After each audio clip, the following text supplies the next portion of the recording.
Hello बच्चों। तो कैसे हैं आप? और आज हम इलेक्ट्रिसिटी चैप्टर का नेक्स्ट टॉपिक स्टार्ट करने जा रहे हैं और वो टॉपिक है आपका रेजिस्टेंस। जो हम लोग रेजिस्टेंस के बेसिक कंसेप्ट के बारे में ओम्स लॉ में पढ़ चुके हैं। तो अब इसमें हम लोग रेजिस्टेंस होता क्या है, रेजिस्टेंस का डिफिनीशन क्या है, रेजिस्टेंस का डायमेंशन क्या होता है, रेजिस्टेंस कौन कौन से फैक्टर के ऊपर डिपेंड करता है, ये सारा चीज़ हम लोग इसमें पढ़ेंगे बच्चों। ठीक है, तो चलिए हम लोग समझते हैं कि रेजिस्टेंस क्या होता है।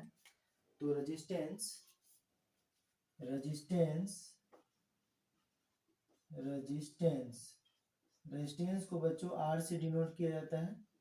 रेजिस्टेंस को किससे डिनोट करते हैं हम लोग? आर से डिनोट करते हैं। तो ये होता क्या है? तो it is defined as the potential difference potential difference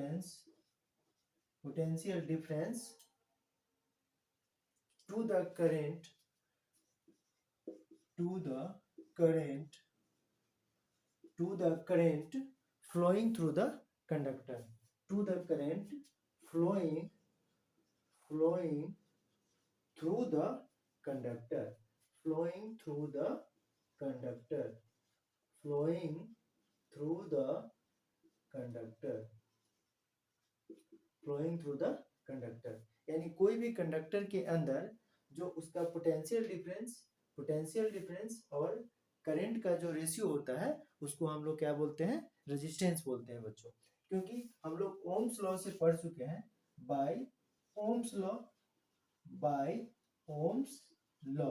तो ओम्स लॉ से क्या जानते हैं बच्चों हम लोग? तो ओम्स लॉ जो होता है वो होता है V equal to I into R. V equal to I into R. तो V क्या है मेरा? Potential difference. I क्या हो गया? करंट हो गया। और R क्या हो गया? रेजिस्टेंस हो गया। तो अगर यहाँ से हम रेजिस्टेंस निकालते हैं तो R इक्वल टू क्या हो जाएगा बच्चों? V upon I। तो यही डिफिनेशन हम लोग यहाँ पे लिखे हैं कि it is defined as the potential difference to the current flowing through the conductor, यानी पोटेंशियल डिफरेंस और करंट का जो रेशियो होता है, defined as the potential difference, it is defined as the ratio of, यहाँ पे लिख देंगे बच्चों, ratio of potential difference to the current flowing through the conductor. यानी पोटेंशियल डिफरेंस और करंट का जो रेशियो होता है बच्चों उसको हम लोग क्या बोलते हैं? रेजिस्टेंस बोलते हैं। तो अब इसका यूनिट क्या होता है? तो SI unit of resistance, SI unit of resistance. Resistance का यूनिट बच्चों होता है ओम। इसको हम लोग किस में ले, यूनिट क्या होता है इसका? ओम होता है। यानी हम ऐसे इन अदर वर्ड में ये भी बोल सकते हैं कि कोई भी कंडक्टर के अंदर जो करंट को अपोज करता है, मतलब कंडक्टर का ऐसा प्रॉपर्टी जिसके वजह से करंट अपोज होता है, उस प्रॉपर्टी को हम लोग क्या बोल सकते हैं? रेजिस्टेंस बोल सकते हैं। या इसको डिफाइन करने के लिए हम लोग ये भी बोल सकते हैं कि पोटेंशियल डिफरेंस और करंट का जो रेशियो होता है, पोटेंशियल डिफरेंस और करंट का जो रेशियो होता है उसको हम लोग क्या बोलते हैं? रेजिस्टेंस बोलते हैं। रेजिस्टेंस का ऐसा यूनिट क्या होता है? ओम होता है। अच्छा, अब कोई भी कंडक्टर के अंदर 1 ओम रेजिस्टेंस क्या होगा? 1 ohm resistance, 1 ohm resistance, 1 ohm resistance. यानी 1 ओम रेजिस्टेंस तब होगा जब, यहाँ से हम डेफिनेशन से क्या देख रहे हैं कि अगर पोटेंशियल डिफरेंस 1 वोल्ट होता है और करंट 1 एम्पियर होता है, यानी किसी भी कंडक्टर के अंदर अगर 1 वोल्ट पोटेंशियल डिफरेंस पे 1 एम्पियर करंट फ्लो करेगा तो उसको क्या कहेंगे? 1 ओम रेजिस्टेंस। देयरफॉर हम लोग इसको क्या बोल सकते हैं? V equal to R equal to V upon I। तो V मेरा कितना है? 1 वोल्ट है और करंट कितना है? 1 एम्पियर। तो 1 वोल्ट बाय 1 एम्पियर को हम लोग क्या बोल सकते हैं बच्चों? 1 ओम रेजिस्टेंस, 1 ओम रेजिस्टेंस। यानी किसी भी कंडक्टर के अंदर अगर 1 वोल्ट पोटेंशियल डिफरेंस पे 1 एम्पियर करंट फ्लो करता है तो उसको हम लोग क्या बोलते हैं, 1 ओम रेजिस्टेंस बोलते हैं। अच्छा, अब रेजिस्टेंस जो होता है ये कौन कौन से फैक्टर के ऊपर डिपेंड करेगा, रेजिस्टेंस किस किस फैक्टर की वजह से रेजिस्टेंस का वैल्यू कम होगा, किस फैक्टर की वजह से रेजिस्टेंस का वैल्यू ज्यादा होगा। तो factors affecting the resistors, factor affecting the resistance, factors इसको हम लोग बोल सकते हैं factors affecting the resistance, factors affecting the resistance, resistance यानी रेजिस्टेंस का क्या क्या फैक्टर होता है, किस फैक्टर की वजह से रेजिस्टेंस का वैल्यू कम या ज्यादा होता है। तो पहला जो फैक्टर होता है बच्चों वो होता है लेंथ, लेंथ, लेंथ को हम लोग L से डिनोट करेंगे। यानी कोई भी कंडक्टर का जो रेजिस्टेंस होता है R is directly proportional to L। यानी किसी कंडक्टर के लेंथ को अगर हम बढ़ाएंगे तो उसका रेजिस्टेंस भी क्या होगा, इंक्रीज करेगा। यानी R is directly proportional to L। यानी रेजिस्टेंस जब बढ़ेगा तो उसका लेंथ जब बढ़ाएंगे तो कंडक्टर का रेजिस्टेंस क्या हो जाएगा, बढ़ जाएगा। सेकेंड केस हो सकता है कि area of cross section, area of cross section, area of cross section A. यानी जो रेजिस्टेंस जो होता है वो एरिया ऑफ क्रॉस सेक्शन के इन्वर्सली प्रोपोर्शनल होता है। यानी R is inversely proportional to A, R is inversely proportional to A। यानी बच्चों अगर हम लोग एरिया के वैल्यू को बढ़ाएंगे तो रेजिस्टेंस क्या हो जाएगा, कम हो जाएगा। यानी एक अगर ये वैल्यू बढ़ेगा तो ये वैल्यू कम होगा, अगर ये वैल्यू बढ़ेगा तो ये वैल्यू क्या हो जाएगा, कम हो जाएगा। यानी दोनों एक दूसरे के क्या होगा, इन्वर्सली प्रोपोर्शनल होगा। यानी अगर इस दोनों दोनों कंडीशन को अगर हम लोग अप्लाई करते हैं, इसको हम मान लेते हैं इक्वेशन फर्स्ट और इसको मान लेते हैं इक्वेशन सेकेंड। तो इस दोनों कंडीशन से हमारा एक नया फॉर्मूला जनरेट होगा, from equation first and second, from equation first and second. तो R is directly proportional to L upon A, R is directly proportional to L upon A। तो यहाँ से अगर हम प्रोपोर्शनल के साइन को हटाएंगे तो R equal to rho L upon A, R equal to rho L upon A। तो रो को हम लोग क्या बोलते हैं यहाँ पे बच्चों, तो रो जो हो जाएगा मेरा, रो इक्वल टू, इसको कहा जाता है इलेक्ट्रिकल रेजिस्टिविटी, इलेक्ट्रिकल रेजिस्टिविटी। और L क्या हो गया, तो L हो गया length of the conductor, length of the conductor, length of the conductor. और A क्या हो गया बच्चों, तो A हो गया area of cross section, area of cross section. ठीक है, तो यहाँ से हम लोग ये रेजिस्टिविटी क्या हो गया, तो रेजिस्टिविटी का एक नया फॉर्मूला हम लोग यहाँ से बना सकते हैं। तो R equal to, if R equal to rho L upon A है, तो यहाँ से मेरा क्या हो जाएगा, R into A equal to rho L, R into A equal to rho L। तो रो का वैल्यू यहाँ से अगर हम निकालते हैं तो क्या हो जाता है बच्चों, R into A by L equal to rho, R into A by L equal to rho. यानी इस रो को हम लोग क्या बोलेंगे, इलेक्ट्रिकल रेजिस्टिविटी, या इसी को स्पेसिफिक रेजिस्टेंस भी कहा जाता है, specific resistance. Rho is also called specific resistance and electrical resistivity. अच्छा, तो बच्चों अगर हम इसका यूनिट को फाइंड आउट करना चाहें तो रो रेजिस्टेंस का यूनिट, रेजिस्टेंस का यूनिट मेरा क्या है, तो रेजिस्टेंस का यूनिट है मेरा ओम, रेजिस्टेंस का यूनिट क्या है, ओम है। तो अगर हम लोग इलेक्ट्रिकल रेजिस्टिविटी का यूनिट निकालेंगे तो क्या हो सकता है, इलेक्ट्रिकल रेजिस्टिविटी। तो इलेक्ट्रिकल रेजिस्टिविटी का यूनिट क्या हो सकता है बच्चों, तो यहाँ से अगर हम लोग फाइंड आउट करते हैं तो रो इक्वल टू, मेरे पास फॉर्मूला क्या है, R into a by l, R into a by l. तो R हो गया मेरा रेजिस्टेंस, तो रेजिस्टेंस का यूनिट क्या होता है? ओम, तो इसका यूनिट हो जाएगा ओम। और ए हो गया एरिया, तो एरिया का यूनिट क्या हो जाएगा बच्चों? मीटर स्क्वायर, एरिया का यूनिट मीटर स्क्वायर। और एल क्या हो गया? लेंथ, तो लेंथ का यूनिट तो मीटर होता है, तो यहाँ पे हम लोग क्या ले लेंगे? मीटर। तो मीटर से मीटर स्क्वायर एक कैंसिल, तो क्या हो जाएगा? ओम मीटर। यानी इसका ऐसा यूनिट क्या हो गया मेरा? ओम मीटर। यानी इलेक्ट्रिकल रेजिस्टिविटी का यूनिट क्या हो गया? ओम मीटर।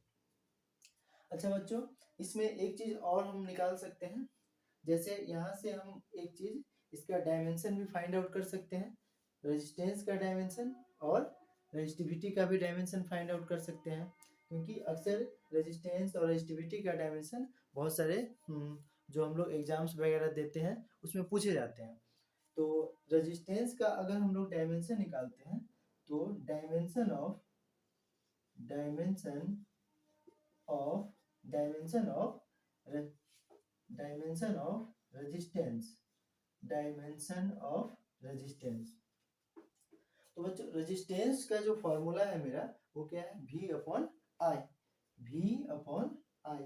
रेजिस्टेंस का फॉर्मूला क्या है? V upon I, V upon I. तो V को हम लोग क्या लिख सकते हैं बच्चों? तो V को लिख सकते हैं W अपॉन Q, और I को क्या लिख सकते हैं? Q इक्वल टू Q बराबर I इंटू T। तो I बराबर क्या हो जाएगा बच्चों? Q बट्टा I, Q बट्टा I। तो यहाँ से हम लोग लिख सकते हैं W, तो W हो गया वर्क डन, और वर्क डन का डायमेंशन क्या होता है? तो वर्क का डायमेंशन हम लोग निकाल सकते हैं फोर्स इनटू डिस्प्लेसमेंट। वर्क को हम लोग क्या ले सकते हैं बच्चों? W बराबर F इंटू एस। तो F क्या होता है? MLT माइनस 2, और S हो गया डिस्टेंस, तो इसका डायमेंशन क्या होगा? L हो जाएगा। तो इसका W का डायमेंशन क्या हो जाएगा? तो ML स्क्वायर T का पावर माइनस 2। तो इस W के, और यहाँ से मेरा क्या है? Q है, तो Q बराबर क्या होता है? I इंटू Q बराबर I इंटू T, यानी rate of flow of charge that is called electric current. तो यहाँ से Q इक्वल टू क्या हो जाएगा? I into T। तो I हो गया करंट, तो करंट के लिए हम लोग क्या लिखते हैं? A, और T हो गया टाइम, तो AT, यानी इसका Q का डायमेंशन क्या हो गया? AT। अच्छा, तो यहाँ से, और I हो गया करंट, तो करंट के लिए भी हम लोग A लिख सकते हैं। तो देयरफॉर डायमेंशन ऑफ R, तो R इक्वल टू W, तो W का डायमेंशन क्या है? ML स्क्वायर T का पावर माइनस 2 बाई यहाँ पे Q, तो Q का डायमेंशन क्या हो गया? AT, और बाई I, तो I ऊपर जाएगा, तो इसका भी डायमेंशन क्या हो जाएगा बच्चों? A हो जाएगा करंट का। ठीक है, तो यहाँ से हम लोग क्या ले लेंगे? करंट, तो ये हो जाएगा M, इसको हम लोग ऐसे लिख सकते हैं ML स्क्वायर T का पावर माइनस 2, और ये T ऊपर जाएगा तो माइनस 1, तो कितना पावर हो जाएगा बच्चों? T का पावर माइनस 3 और A का power minus 2। That is the required dimension of resistance. यानी इस तरह से हम लोग इसके रेजिस्टेंस का भी डायमेंशन फाइंड आउट कर सकते हैं। ठीक है बच्चों, किसी भी चीज का डायमेंशन निकालने के लिए उसका प्रॉपर आपके पास फॉर्मूला पता होना चाहिए और उसका यूनिट पता होना चाहिए। तो इस तरीका से हम कोई भी फार्मूला से किसी भी चीज के डायमेंशन को हम लोग फाइंड आउट कर सकते हैं। तो यहाँ से हम लोग रेजिस्टेंस का डायमेंशन निकाल लिए, सेम एज हम लोग रेजिस्टिविटी का भी डायमेंशन निकाल सकते हैं बच्चों। तो चलिए अब यहाँ से हम इसको हम लोग रेजिस्टेंस, यहाँ से हम लोग इसको इरेज कर देते हैं, तो यहाँ से हम लोग फिर इसका रेजिस्टिविटी का भी डायमेंशन निकाल लेंगे।